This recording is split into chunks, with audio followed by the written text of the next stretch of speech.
Okay, in this tutorial we're going to go over the video tab in the configuration menu. So the first thing we're going to need to do is click the config button here. It's going to ask for a username and password. Leave the fields blank. Click OK. And here we go. The video tab is the very first tab here at the top in the upper left. Just briefly, just going to do a quick run through over what all these different settings mean.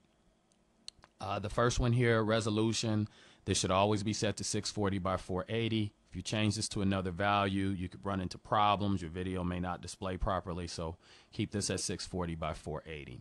Quality, high is a good setting. You can drop this to a lower value to slightly conserve hard drive space. High is usually, fine for most users. For codec, H.264 is what this should be set to. There's no reason to change it to the other value, which is MPEG-4. H.264 yields better video quality while using less hard drive space. No reason to change that. Show mode here, this is where you would need to make a change depending on whether or not you have a PCI Express or AGP video card as opposed to an onboard video output. For some customers have motherboards where the video is coming directly off of a component on the motherboard rather than from a separate video card in a PCI Express or AGP slot. If you do have, if your computer does have onboard video, you need to change this to Direct 3D. As a matter of fact, if you do have onboard video and you launch the software and this was set to Direct Draw GEN, which was the setting that we used when we initially installed the software, you're not going to see video. So you would need to, at this point, you'd have to change this to Direct 3D, click Apply, then OK, and then on your main screen you should get video at this point. So I'm going to go back. Change that back to Direct Draw GEN. Recording priority, you can prioritize sharpness or frame rate. Sharpness is usually fine. Rotate interval, this is the number of seconds that we'll go back to the previous screen really quickly. As previously stated, you can choose different screen modes. If you, for instance, have a 16-channel card and you only want 4 channels of video on the screen at a time, you can set the screen mode to 4 and click the Start Rotate button here, and your screen will rotate between 4 sets of cameras at a time. It'll show cameras 1 through 4 for 5 seconds, then cameras 5 through 8 for 5 seconds, and so on. This value here, rotate interval, this is the number of seconds that each set of 4 screens would be displayed. So keep that in mind if you're going to take advantage of that feature. Enable time sign. This puts a time signature on your video, and you have 3 options for how the time stamp is applied to the video. The default is year, month, day, and then hours, minutes, and seconds. You have 3 options there. Video loss. If you check this, what will happen in the event that a camera loses power or the cable disconnects, or for whatever reason video stops coming to the DVR from one of the cameras that's connected, if your system is connected to a set of speakers, it'll sound off an alarm. This is significant because on this particular system, if there's a video dropout, your system can freeze.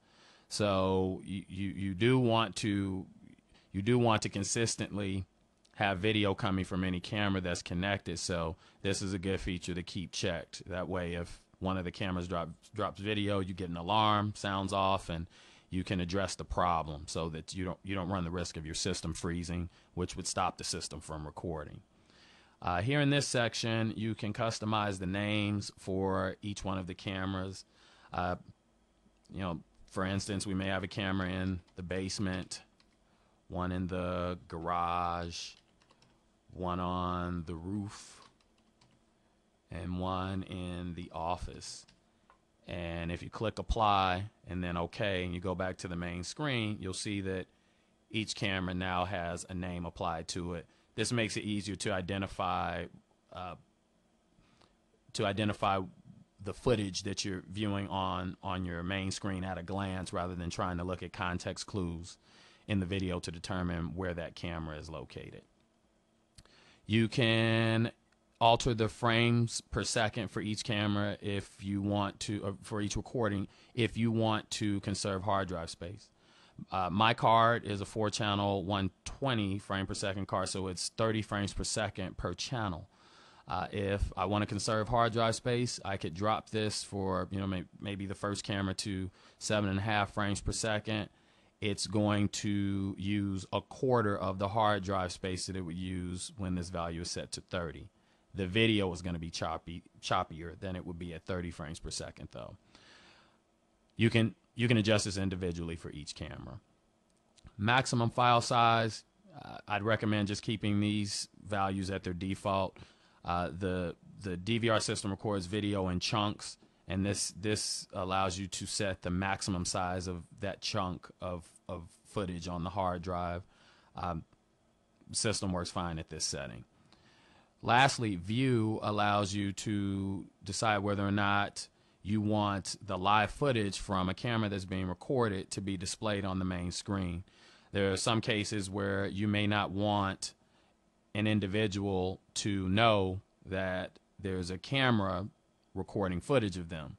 A good example is an employer that may have the DVR in a public location in an office, and you may have a camera actually pointed towards an employee that you're monitoring, but you don't want them to know that they're being monitored, even though they have access to the DVR, which may be in a public location where normally everyone would be able to see the footage. You could uncheck the camera. Let's say the employee is in the basement. You could uncheck view for the camera that's in the basement that's on this particular employee. If they have access to the DVR, the footage that's streaming live from the camera that's pointed towards them would not be displayed on the DVR screen. Basically, in a nutshell, this means that you can record video on your DVR without that video being displayed live on the main screen. And that's basically what this feature here is for.